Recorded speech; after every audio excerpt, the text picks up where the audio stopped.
Creo que hoy día contamos con realmente un destacadísimo abogado, historiador, minero, la verdad, desde cabro chico, protagonista del Código Minero, autor de muchos libros, no sé, porque tengo algunos de ellos en casa, artículos, columnas de opinión.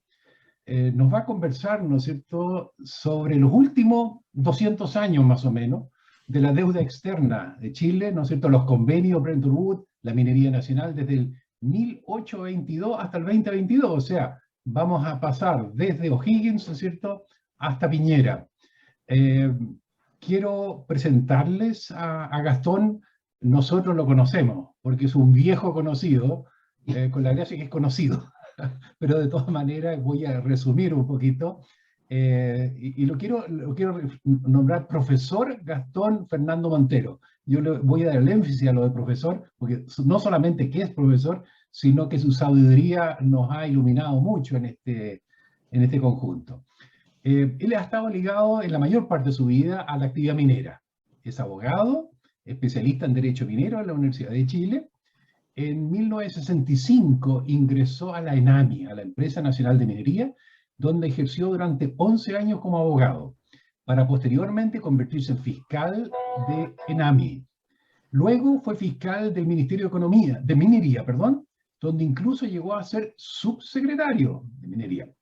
Hoy está dedicado a la docencia y también a pintar, yo sé que pinta muy bien, en la Universidad de Chile y la Santo Tomás. Él es miembro honorario del Instituto Ingeniero de Minas de Chile y de la Sociedad Chilena de Historia y Geografía. Desde el año 95 que Gastón ocupa un puesto como representante en el Consejo de Monumentos Nacionales. Y también, no nos olvidemos, él es abogado, es autoridad internacional de los fondos marinos, que es algo que nos preocupa en la minería, ¿no es cierto? La minería de los fondos marinos, y ahí de vez en cuando Gastón tiene que ir a Kingston, Jamaica, a la playa, ¿no es cierto?, a gozar del sol y a dar su sabiduría a lo que tenemos que hacer y no tenemos que hacer. Seguramente me olvidé de algo importante en tu biografía, Gastón. Así que me gustaría que antes que pases a la charla, nos cuentes qué se me olvidó decir. Seguramente mucho. Adelante, Gastón. No, muy completo, te agradezco la presentación, Erwin, y estoy muy feliz de poder abordar este tema porque voy a hacer un preámbulo antes de entrar a la charla misma. El por qué pesqué la deuda externa, que es un tema que yo soy abogado, no soy economista, no soy Cuesco Cabrera. O sea que no los voy a aburrir a ustedes con cifras, montos, amortizaciones, quién endeudó más. Yo me voy a ir por el lado histórico, pero voy a relacionar una actividad, la actividad minera, el endeudamiento externo, cómo la actividad minera ha ido a través de los siglos. Ya tenemos 200 años desde el primer préstamo, ¿eh? Influyendo en la vida económica y política del país. Aquí hay una mezcla de política y de economía, porque la actividad minera es la columna vertebral de Chile, la columna vertebral financiera. Así como Frey dijo, la viga maestra, Allende salió con el sueldo de Chile, yo digo la columna vertebral de la actividad minera del país. Y aquí ustedes van a ir viendo cómo a medida que la actividad minera se fue desarrollando desde la época colonial a la época republicana y al presente, cómo ha influido en el desarrollo económico, político y social de Chile. Acuérdense ustedes que en la época colonial nosotros teníamos una minería, pero una minería muy elemental. Los españoles explotaban las minas con sistemas muy primitivos. Yo escribí un libro que se llama Minería y metalurgia colonial en el Reino de Chile, donde con Juan Ignacio hace un balance de cómo era la minería colonial en 1804 o 1803. Este libro es prácticamente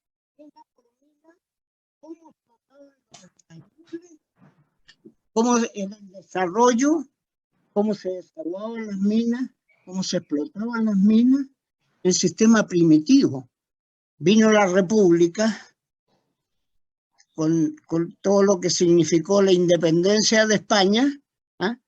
Pero con el correr del tiempo vino una minería más moderna, con la llegada de los ingleses a Chile, la traída de maquinaria, la traída del horno de reverbero, traída de las bombas, cosas que no se conocían en la minería colonial.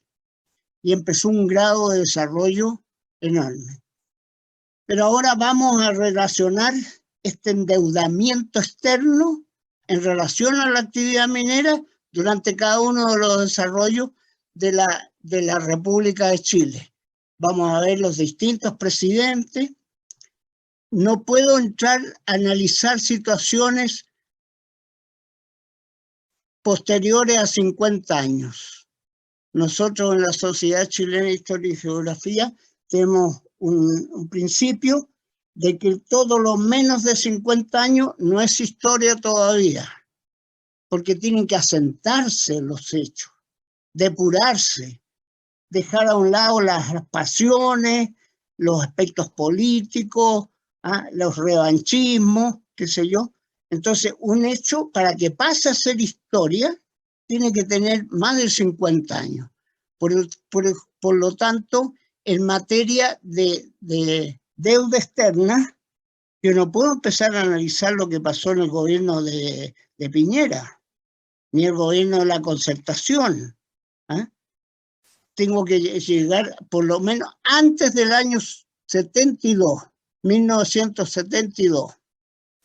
Eso ya es historia. Y eso es lo que vamos a analizar, comentar. ¿Y qué es lo que pretendo yo? Que muchas cosas que conocemos de la historia, conocemos como verdades a medias. No conocemos el fondo. ¿Por qué abdicó O'Higgins? Todos sabemos que O'Higgins abdicó, que se tuvo que ir, exilado, pero no. ¿Cómo lo relacionamos con la deuda externa? Ahora yo se los voy a explicar y ustedes van a entender. Un hecho y las consecuencias que tienen esos hechos. Entonces, porque la independencia tuvo un costo, no fue un regalo. ¿Quién financió? ¿Cómo se financió? ¿De dónde salió la plata para movilizar? ¿Qué pasó con la expedición libertadora al Perú? ¿Qué pasó con la guerra con España? ¿Qué pasó en la época de Balmaceda con el salitre? Entonces vamos a ir viendo, analizando este hecho con las distintas etapas de la historia de Chile. Entonces, yo, por ejemplo, escribí una novela histórica donde desde un punto vi pasar la historia, de un punto geográfico. Me paré y por esa parte, que es un lugar de la cintura cósmica de Chile, pasaron todos los conquistadores porque no podían dar por la otra esquina. Tienen que necesariamente los que transiten de norte a sur, por el camino del Inca, por la carretera real, pasar por ese punto. Entonces fui describiendo cómo pasaron cada uno de estos personajes por ese punto geográfico. Ahora pesco la minería y hago un análisis. ¿Qué es lo que ocurrió en 1822 en relación a este endeudamiento, a los préstamos? ¿Cómo se financiaron? ¿Para qué pidió plata prestada? ¿Por qué Chile tiene que pedir plata prestada? Los empréstitos. ¿Cómo las situaciones monetarias han influido y están influyendo? Estos convenios de Bretton Woods, que lo voy a analizar con un poquitito más detalle, que le dieron preeminencia al dólar, el dólar pasó a ser la reina después de la Segunda Guerra Mundial. Todavía no había terminado la Segunda Guerra Mundial, cuando Inglaterra y Estados Unidos dijeron, tenemos que fijar lo que viene la posguerra, y tenemos que organizar el sistema monetario. Volvamos al padrón oro, el oro, pero el oro va a valer $35 la onza troy. ¿Pero cómo? Sí, 35, porque yo soy de Estados Unidos. Yo tengo las mejores reservas de oro del mundo. Tengo la industria más poderosa. Acuérdense que Estados Unidos sacó el pan como una flor en la Segunda Guerra Mundial, porque no hubo ninguna ciudad norteamericana que fuera bombardeada. En cambio, Inglaterra sufrió los bombardeos y tuvo que sufrir su economía.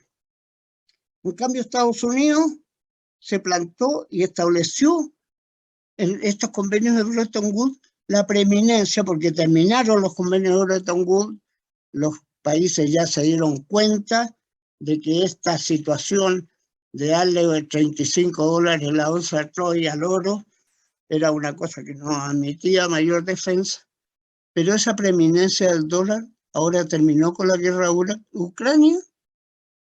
Ya están hablando China de venderle cosas a Rusia. Rusia cobra, ya el dólar está pasando a otra etapa. Pero eso es una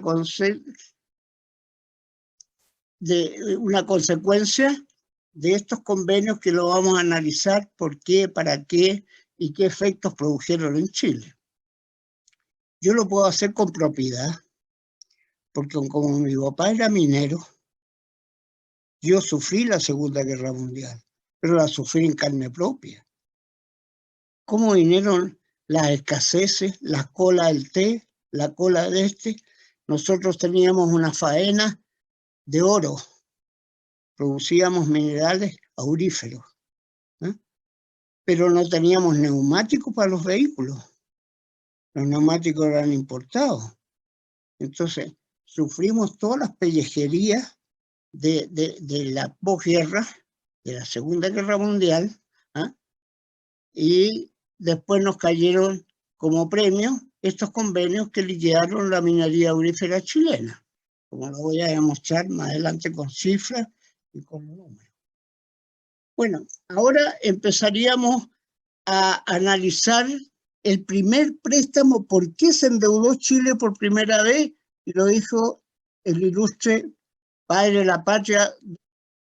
Ahí están los presidentes de Chile, todos los presidentes que ha tenido esta República de Chile. Partimos con Bernardo Higgins, Freire, Prieto,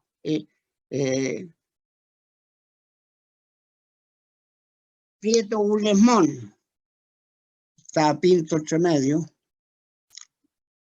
Después Pérez, ahí van los decenios, después Errázuriz, y ahí vamos viendo, en este cuadro no están duplicados porque algunos fueron 2 veces presidentes, como don Arturo Alessandri, como Carlos Ibáñez, y como la Michelle Bachelet, en fin, hay el mismo Piñera, pero ahí están todos los próceres. Ahora le vamos a ir explicando cómo trataron la deuda externa, para qué se endeudaron, cómo se endeudaron bien, se endeudaron mal. Yo no voy a entrar no voy a entrar yo en un análisis de las amortizaciones, pero de las líneas que se topan con la historia, la evolución histórica de la deuda externa, en sus líneas generales. Aquí los economistas pueden darle una charla sobre otros aspectos, de si estuvo bien tomada la deuda, si las amortizaciones fueron las adecuadas en comparación con lo que se estilaba en el mundo en esa época. Ahora nos vamos a la historia misma nos vamos a don Bernardo Higgins. La República tenía que financiarse. La independencia alguien la tenía que pagar. Pero durante el gobierno de don Bernardo Higgins, San Martín, que tenía mucho ascendiente sobre O'Higgins, le dijo: no podemos descansar hasta que no expulsemos a los españoles desde de Perú, porque mientras se mantenga el virreinato del Perú en las condiciones actuales, es una bomba de tiempo. En cualquier momento se van a rehacer y van a querer reconquistar lo que han perdido aquí en Argentina. Entonces, hay que hacer una incursión a Perú, para lo cual había que levantar una expedición libertadora. Y estaba dispuesto, por supuesto, San Martín, que ya había perdido un poco su poderío en Argentina porque había cambios políticos. Acuérdense que él era de Mendoza, nomás gobernador de Mendoza. Y entonces, pero él estaba dispuesto a comandar las tropas de un ejército mixto, ¿eh? Que iba a ir a libertar el Perú, con una bandera de 3 estrellas, financiado, según lo convino San Martín con Miti Mota. Aquí Argentina y Chile se ponen. Bueno, se organizó esta expedición, se montaron los barcos, se contrató al mejor entrenador que había en ese tiempo en materia marina, que era Lord Cochrane. Como dijéramos aquí, necesitamos el mejor entrenador de fútbol para la selección. ¿Cuál es el mejor del mundo? Y llegaron a la conclusión que era Lord Cochrane, que había sufrido algunos tropiezos en Inglaterra por algunas acciones especulativas, y estaba disponible y dispuesto a venirse a Chile a ver la parte del predominio marítimo en el Pacífico, que significaba la expedición libertadora. O sea, las tropas de tierra las comandaba San Martín, y los barcos y las flotas de la época, Lord Cochrane. Entre Lord Cochrane y San Martín nunca hubo buen entendimiento. A San Martín ya le estaba fallando la salud, tuvo problemas para pasar con el ejército libertador la cordillera de los Andes, sufría algunas afecciones estomacales y tenían diferentes criterios. En el fondo nunca cuajó San Martín con Lord Cochrane. Pero Lord Cochrane era arriesgado, San Martín más diplomático, más prudente. Se fue la expedición libertadora al Perú sin pena ni gloria, pero significó un desembolso económico importante, sin mayores relevancias, porque esa expedición libertadora al Perú, si ustedes ven los resultados, no libertó al Perú. Por una parte, los peruanos estaban contentos con ser virreinato del Perú. Estaban acomodados con los españoles. Tenían un predominio. No era como la Capitanía General, la más pobre de Sudamérica, que era Chile. Acuérdense que Chile subsistía por el real situado, que era lo que tenía que poner el rey para mantener esta Capitanía General pobre. Y en cambio en el Perú, el virreinato gozaba de privilegios económicos, el comercio, no había libertad de comercio, solamente se podía comerciar con el virreinato y con la metrópoli. Entonces, los peruanos, la verdad es que no les interesaba mayormente esta independencia del Perú. y para transformarse aquí en una república. Esto fue llevando a San Martín a pensar que a lo mejor había que buscar otra alternativa para Perú, buscar un príncipe disponible en alguna casa, ¿eh? Hasta que eso duró, hasta que llegó Simón Bolívar. Y Simón Bolívar citó a San Martín, a Guayaquil, y ahí le dijo que se fuera mejor a Francia. Pescó sus maletas y al día siguiente se fue, pasó por Chile a despedirse y terminó la participación de San Martín en el intento de liberar el Perú. San Martín en Perú es un ídolo. También quería mucho a Bernardo Higgins, pero no tuvo éxito esa misión, pero quedó la deuda.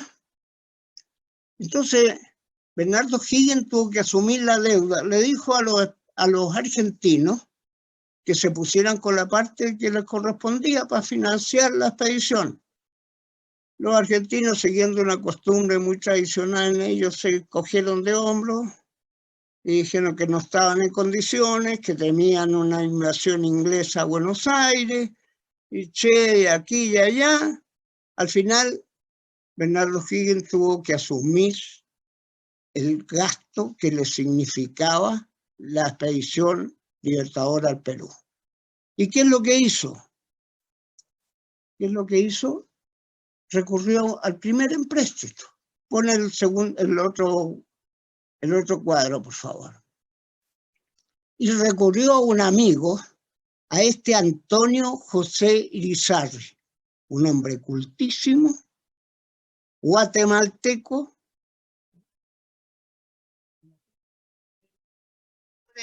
de confianza de Bernardo Higgins, y le pidió Bernardo Higgins a Antonio José Irizarry que fuera a Inglaterra, ¿eh? Y pidiera un préstamo para financiar los gastos que había rogado la famosa expedición libertadora al Perú. Fue en 1822, obtuvo el primer préstamo, el cual tiene una historia bastante particular. Le voy a explicar un poco cuánto recibimos. Lo tengo aquí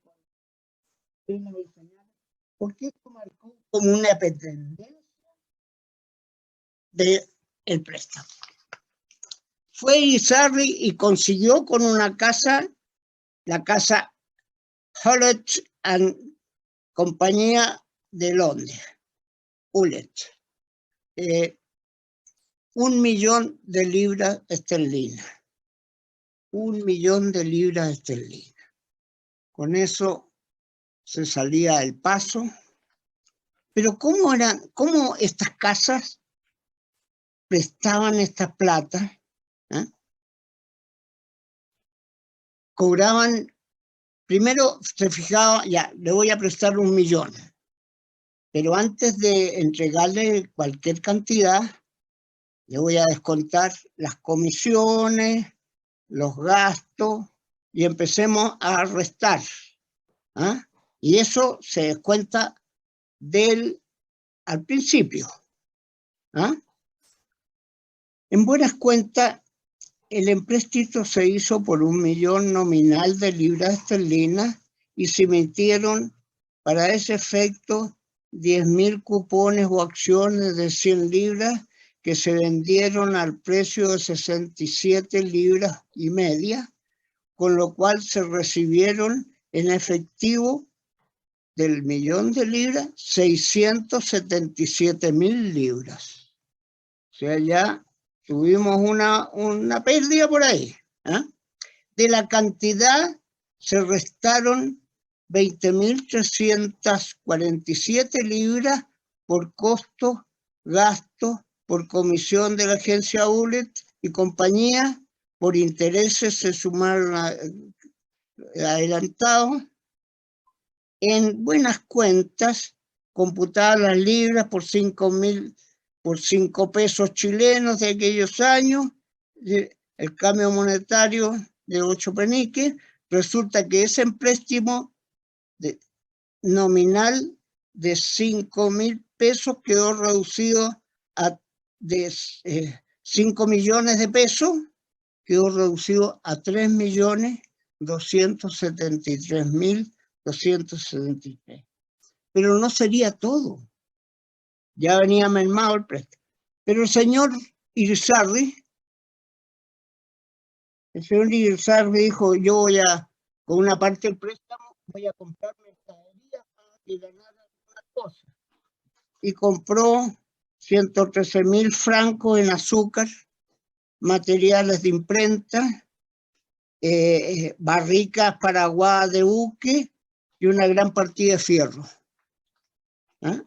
O sea que, sin considerar estas inversiones realizadas por Irizarry, sin el visto bueno del gobierno, él corrió por cuenta propia y compró estas mercaderías sin autorización del gobierno ni del Parlamento. Chile solo recibió el 67,5% del monto nominal. Eso fue lo que llegó aquí. Es decir, 654 libras esterlinas. El gobierno chileno ocupó esto. Bueno, vamos a ver ahora qué pasó con esta deuda. Por supuesto que Bernardo Higgins tuvo que subir los impuestos para pagar la deuda, los dividendos que se habían acordado. Y le metió las manos a los comerciantes, a los industriales, a los comerciantes, porque no había ni industria. Y eran casi todos españoles, pusieron el grito en el cielo. Y esta deuda prácticamente designificó la abdicación de don Bernardo Higgins, que fue tal el revuelo. En primer lugar, Irizarry fue muy criticado. Se tuvo que defender, hay libros y libros donde él explica lo que hizo con este préstamo. Irizarry era un hombre culto. Él fue el que trajo a Andrés Bello, convenció a Andrés Bello que se viniera a Chile. O sea, después terminó sus días en Estados Unidos. Irizarry tuvo importancia porque era un gallo convincente, culto, tuvo importancia en el tiempo de Bernardo Higgins y más tarde en el tiempo de Diego Portales. Diego Portales hizo también mucho fe en Irizarry y tuvo algunas actualizaciones. Sí, pon el cuadro siguiente, por favor. Acá tenemos el segundo préstamo. Quedamos con la deuda, que fue Bernardo Higgins. Subió el segundo que siguió Bernardo Higgins fue Francisco Antonio Pinto. Acércate al micrófono, por favor, Gastón. Perdón. Sí, perdón. Se subió Ramón Freire. Se había producido la independencia, batallas de Chacabuco, batalla de Maipú, pero resulta que Chiloé completo está en manos de los españoles. Quintanilla y qué sé yo, seguían los españoles reinando en Chiloé. Había que incorporar a la República de Chile a Chiloé. ¿Pero con qué plata? ¿Con qué ropa? Y entonces don Francisco Antonio Pinto consiguió con este ingeniero de minas. Miren lo curioso de ya no fue una casa comercial, fue un ingeniero de minas el que le dio el segundo préstamo a Chile. Y le prestó a través de la amistad que tenía Francisco Antonio Pinto con este gringo que era don Carlos Lambert, que era un alsaciano, que había llegado a Chile en representación de la primera empresa minera que vino a hacer minería a Chile. Y muy astutamente don Carlos Lambert dijo, yo le presto en buenas condiciones económicas al gobierno de Chile a través del intendente de Coquimbo. Miren cómo era. Para que salga de sus apuros y financie esta expedición libertadora ahora a Chiloé. Le presto la plata a cambio de que me den algunas facilidades en la exportación del cobre o de la plata, que yo vengo a explotar por cuenta de las compañías inglesas, que era la llegada prácticamente de los ingleses, que fueron inmediatamente después de la independencia los que llegaron a la actividad minera en Chile, a modernizarla y a sacarle provecho. Y fue Carlos Lambert el cabeza de playa de las compañías inglesas. Él, por sí y ante sí, sin la autorización de sus superiores de Inglaterra, le prestó a través del intendente, llamémosle, de Coquimbo, esta cantidad de 100.000.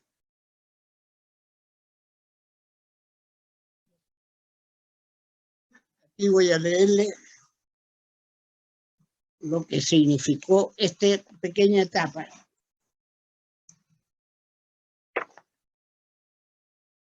Francisco Antonio Pinto, intendente de Coquimbo, estaba preocupado como las más autoridades de la nación por el peligroso foco realista que el brigadier español Antonio de Quintanilla mantenía encendido en Chiloé. Era urgente eliminarlo, pero las arcas fiscales no contaban con los fondos necesarios para una nueva expedición. El audaz Carlos Lambert comprendió entonces que se presentaba la oportunidad de hacer una inversión importante y la hizo sin consultar al directorio de Londres ni a los demás integrantes de la Junta de Gobierno local como Cameron y Dobson. Pinto confirmó a la Asamblea Provincial que para auxiliar la liberación de la Isla Grande y que vuelva al seno de la familia chilena, había puesto carteles en lugar y ya apareció Carlos Lambert ofreciendo esto. Lo prestó el 6 de octubre de 1825. Se firmó entre la Asamblea de Coquimbo y Lambert a través de en representación de su compañía, 100.000 pesos, unas 20.000 libras, y ahí con un interés. Porque para poder pagar la deuda externa que había contraído Irizarry, que se arrastraba, se licitó, llamémosle usando un término actual, el estanco, con el objeto de que el estanco de los licores, del tabaco y todo eso, se pagara esta deuda externa. Entonces aquí aparece Diego Portales haciéndose cargo del estanco con el objeto de pagar esta deuda externa. Lo que no se logró, fracasó el estanco, porque el estanco era que nada entraba, sino que a través del estanco, los naipes, los licores y todo, pero con un sistema aduanero como el que existía en esa época fue un fracaso, y al final prácticamente se tuvo que disolver el estanco que le habían otorgado a Portales y Sea, y la deuda externa siguió en manos del gobierno de Chile. Sigue nomás. Aquí tenemos ya toda la deuda externa, cómo se fue desarrollando a través de los distintos gobiernos. Hay una pirámide, no lo voy a latear yo con cada uno, ¿por qué? Sino que en las líneas gruesas, cómo se fue desarrollando, incrementando. Y aquí vienen cosas interesantes porque relacionamos la deuda externa con fenómenos internos y externos del país. Después de toda esta etapa, hay un momento en que nos vimos envueltos en una especie de guerra con España por hacerle un favor a Perú, porque Perú tenía un conflicto, le habían tomado las Islas Chichas,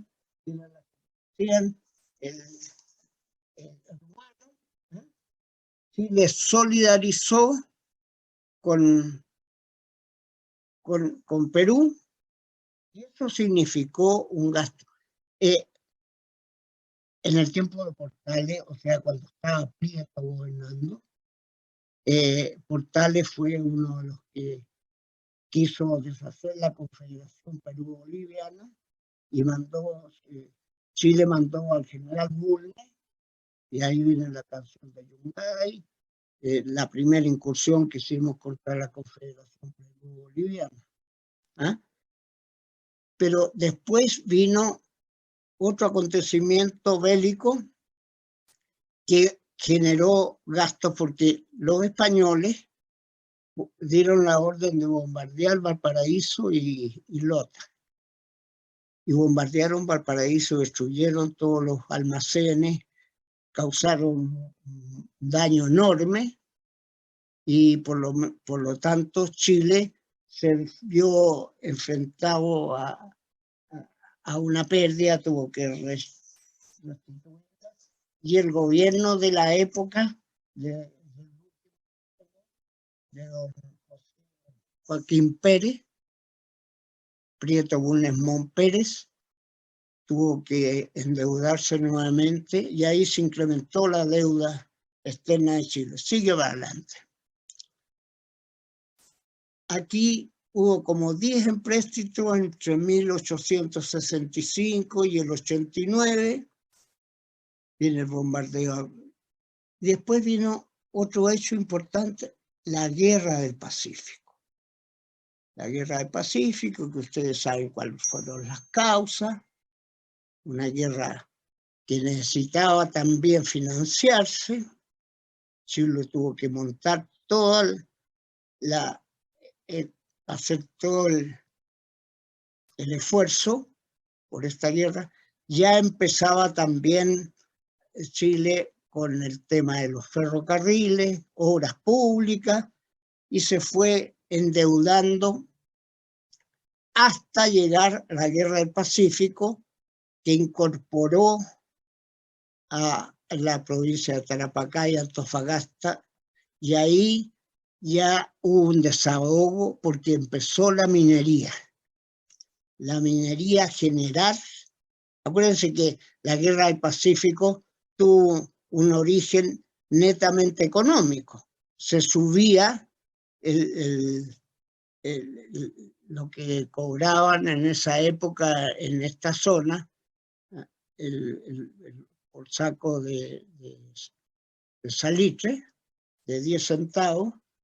El gobierno chileno no aceptó esa alza que le hacía a la gente de Antofagasta, que eran todos empresarios chilenos, y se originó la Guerra del Pacífico con todas las consecuencias que pero significó, por una parte, un endeudamiento, hubo que pagar el costo de la guerra. Sigue, por favor, con otra lámina. Pero también el salitre tuvo el mérito de que trajo recursos a la deuda externa, al erario nacional, y por lo tanto un gran desahogo. Esto, el gobierno de Balmaceda, después de la Guerra del Pacífico, ordenó un poco las finanzas porque se había desarticulado, y terminó el siglo, yo diríamos, con un Chile bastante ya mejor en mejores condiciones económicas. Sigue, por favor. Aquí llegamos al siglo XX. En el siglo XX hay varias cosas importantes. En primer lugar, a principios del siglo XX, todavía no había guerra mundial, Chile estaba disfrutando de la industria salitrera, pero ya empezó a perfilarse las dificultades por la amenaza de una guerra, la Primera Guerra Mundial, la Guerra del 14, con las dificultades económicas que desembocaron en la crisis de 1929. Entonces ahí vienen toda la época del cielito lindo,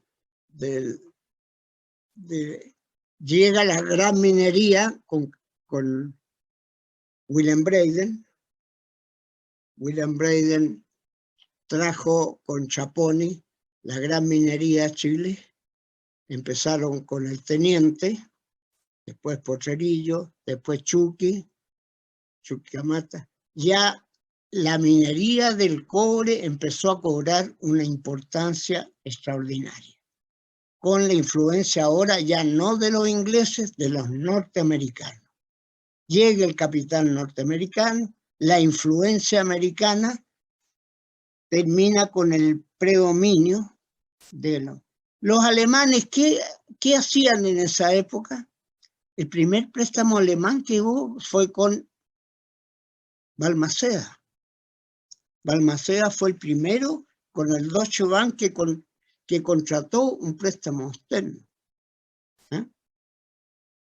Vino la época muy turbulenta del principio del siglo, el año 20, Arturo Alessandri Palma, Carlos Ibáñez del Campo, las convulsiones, y en definitiva la deuda externa se iba aumentando, la deuda externa que se estaba pagando regularmente se dejó de servir, y ahí vino una etapa bastante ya del siglo XX, donde ya nos vimos envueltos sin pagar las deudas, no teníamos crédito. Sigue, por favor. Había alcanzado esta deuda externa con la Gran Depresión de los años 30. Aquí se juntaron dos efectos graves, que fue la crisis del salitre, a raíz de la guerra de 1914, como nos prohibieron venderle salitre a los alemanes, dos alemanes decidieron usar la cabeza y inventaron el salitre sintético. Así que Chile, según la Sociedad de las Naciones, fue el país más perjudicado del mundo porque se unió la Gran Depresión Mundial del 29 con la crisis del salitre, porque el salitre ya dejó de tener el valor y el predominio que tenía el salitre natural, que fue sustituido por el salitre sintético. Así que la deuda externa le cayó como una gran roca al pobre Verdejo, que está ahí sosteniéndola como puede, como lo dibujó Pepo. Sigue la próxima. Acá ya pasó todo esto, vino la Primera Guerra Mundial, vino la Segunda Guerra Mundial. Ya Chile todavía no se había levantado de los efectos de la Primera Guerra Mundial, de la crisis del salitre, cuando vino la Segunda Guerra Mundial. Y antes de que terminara esto,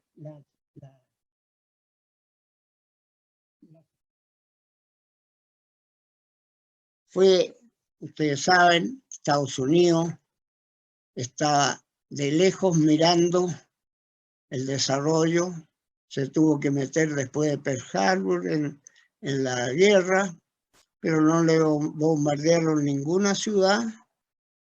Pero Estados Unidos, que estaba mejor colocado que Europa y que Inglaterra fundamentalmente, convino con Inglaterra que había que buscar un nuevo ordenamiento financiero para el mundo de posguerra, porque había que reconstruir las ciudades dañadas y había que preocuparse de estos países que también habían sufrido los efectos, como nosotros sufrimos aquí los efectos.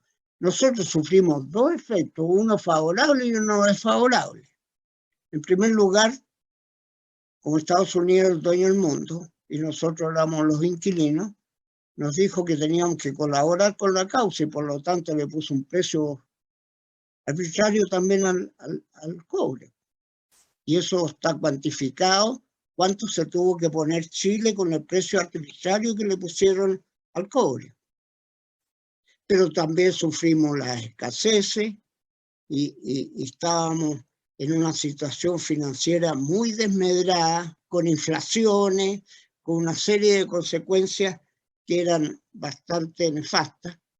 Aquí tenemos que, antes de que terminara la guerra, Inglaterra y Estados Unidos se pusieron de acuerdo entre el 1 y el 22 de julio de 1944, se pusieron de acuerdo para organizar un nuevo ordenamiento. Y estos se llaman los convenios de Bretton Woods, que es una localidad de Estados Unidos, donde se reunieron las naciones para ver cómo afrontar este nuevo ordenamiento económico.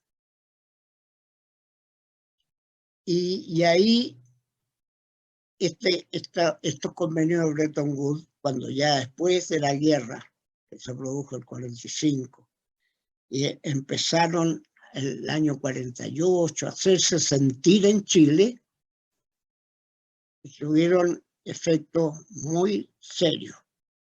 Pero era un acuerdo mundial donde se creaba el Fondo Monetario Internacional, se creaba el Banco Mundial, pero en lo concreto, para la actividad minera chilena, significó un golpe muy fuerte, porque Chile tuvo que ponerse en el sentido de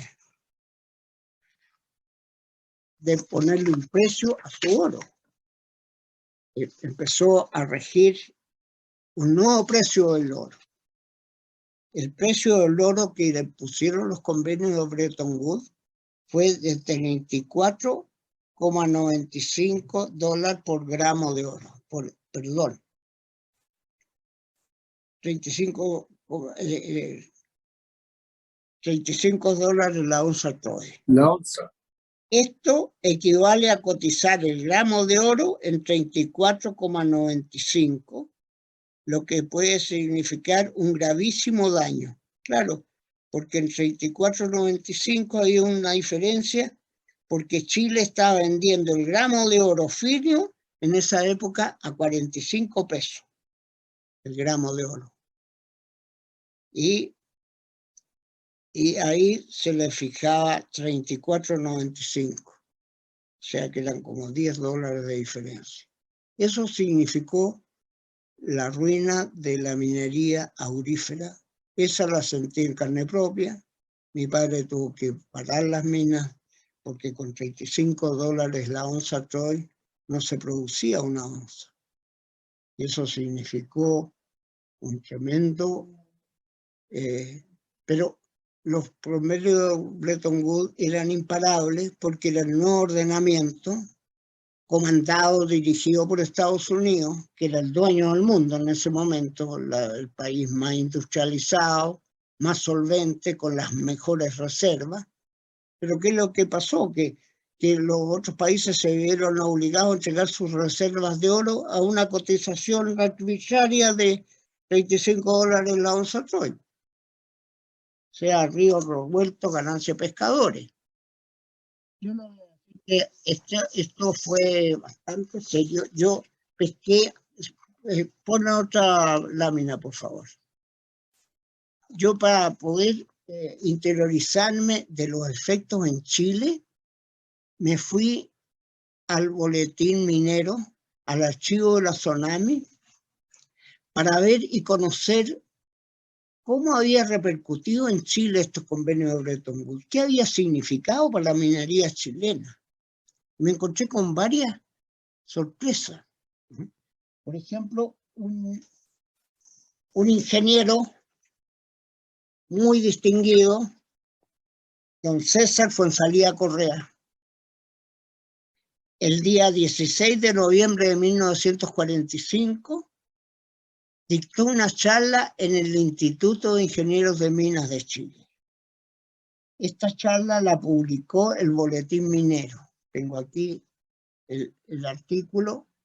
Y don César Fuenzalía, que era consejero de la Caja de Crédito Minero, que era la institución antecesora de la ENAMI actual, era la que compraba los minerales de oro y los beneficiaba en sus plantas. Hizo un análisis de los convenios de Bretton Woods y de los efectos negativos que iban a tener para Chile. Y estaba de presidente de la SONAMI, Hernán-Miguel de la Lira. Y está con el senador Pedro Enrique Alfonso. Y hubo un gran debate interno en Chile sobre estos convenios de Bretton Woods, porque no había duda que tenían partes positivas, pero también tenían partes negativas para el país. Y hay un gran debate y un muy buen análisis de todos estos efectos que están consignados en esta conferencia monetaria de Bretton Woods que hizo don César Fuenzalía Correa, que era un hombre muy conocedor de la minería chilena, dirigente también de la SONAMI y también ejecutivo de ENAMI, y un hombre con claridad mental y sabía cómo era. Yo lo conocí personalmente porque era medio pariente de mi mamá, y supe ahí, me interioricé yo de estos convenios de Bretton Woods que habían hundido a la minería aurífera chilena. Por su parte, Hernán-Miguel de la Lira no pensaba, tenía la inquietud también de los efectos, pero veía también de que un nuevo ordenamiento económico, la creación del Banco Mundial, del Fondo Monetario Internacional, iba a ser algo positivo para el país. Pero yo les digo, en ese tiempo el efecto era, tengo aquí la estadística de compra de minerales de oro, de la Caja de Crédito Minero, que era la institución que compraba. Por ejemplo, voy a poner el caso del año 1945. ¿Cuánto pagaba el ENAMI y cuánto eran los gramos de oro por tonelada? Porque nosotros cuando trabajamos la mina de mi padre y otras de los alrededores, teníamos que payaquear. Porque si no payaqueábamos, no se le comían los fretes. Entonces estaban seleccionando y había que vender los minerales ensacados, no en bruto así en los camiones. ¿Por qué? Porque los minerales que se podían vender tenían que tener alta ley. Los otros no pagaban ni el flete, porque los minerales, por ejemplo, se llevaban, voy a poner un ejemplo, el caso de Illapel, y sus alrededores se llevaban a la planta de México por ferrocarril. Entonces, aquí yo tengo cuánto era el peso y cuál era la ley. Mi papá vendía los minerales de oro en Choapa. Y ustedes saben cuál era la ley media de 36,24 gramos por tonelada. Esos eran los minerales para poder vender. Ensacado. Había en los que compraban en otras partes con leyes mucho más altas, 56,50 gramos por tonelada. ¿Saben ustedes lo que es eso?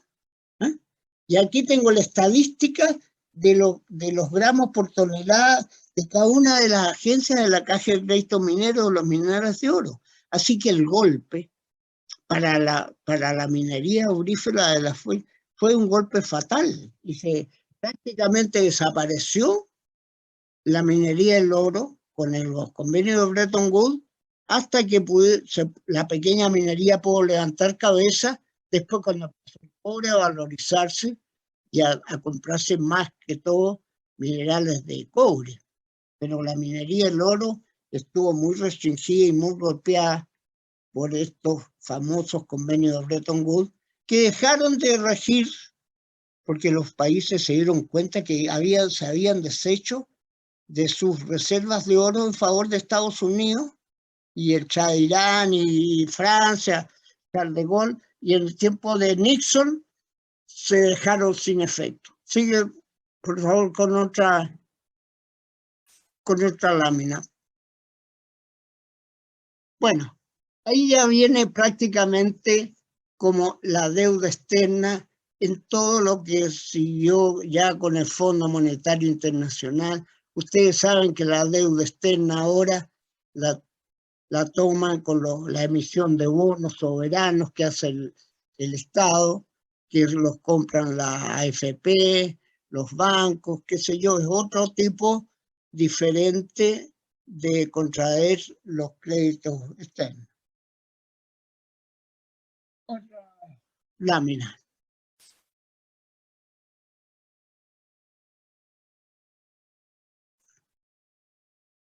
Sigue, por favor. Bueno, ya nos acercamos a lo más cercano, las recesiones mundiales, las tuvo que también soportar Chile en forma muy estoica, porque también hubo recesiones mundiales que afectaron al país. Por ejemplo, el precio del cobre, que Chile había tenido un desarrollo de 1850 muy poderoso, con la llegada y el efecto del horno de reverbero que permitió fundir los sulfuros y transformó a Chile en un primer país productor y exportador de cobre del mundo, desplazando a España y a Estados Unidos. Un cambio tecnológico trajo eso, pero el precio del cobre oscilaba en el mundo y hubo crisis también en una época, en 1860 y tanto, en que también una crisis mundial. Efectos de crisis mundiales que afectaron también al país como productor de materias primas. Ustedes ven que las recesiones internacionales vivió graves crisis económicas, obligó a nuevas renegociaciones externas, 8.090 millones de dólares de la época,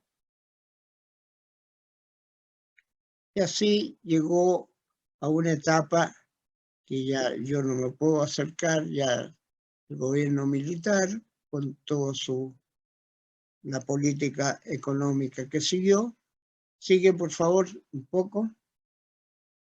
Bueno, la deuda externa se transformó humorísticamente en la deuda eterna, porque nunca se termina de pagar. Entonces ahí, pobre Verdejo ha tenido que soportar todo esto.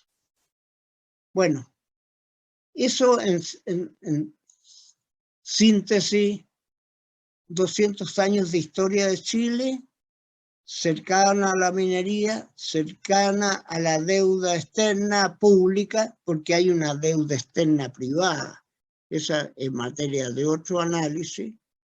El sector privado tiene todas las posibilidades de poderse endeudar, pero lo importante es que la deuda externa